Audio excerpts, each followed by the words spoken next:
आमच्या दोघांच्या झाडावर 5-6 पाखरं बसली होती. ती पाखरं ते झाड हिरवगार आणि गजबजून गेलं होतं. थांब.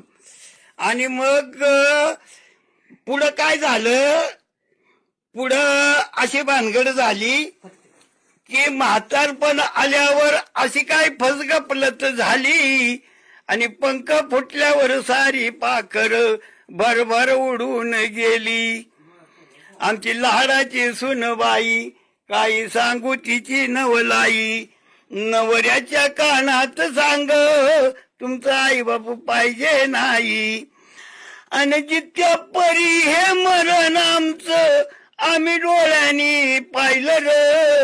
आणि लगीन झाल्यावर माई बाप सोडून पोरग वेगळं राहिलं र.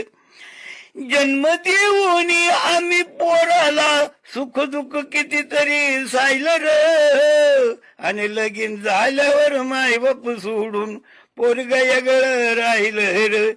अशा वयात कुठं आम्ही जावं, काही खावं आणि काही प्यावं, या पडक्या घरात आम्ही कसं आम्ही वरावं.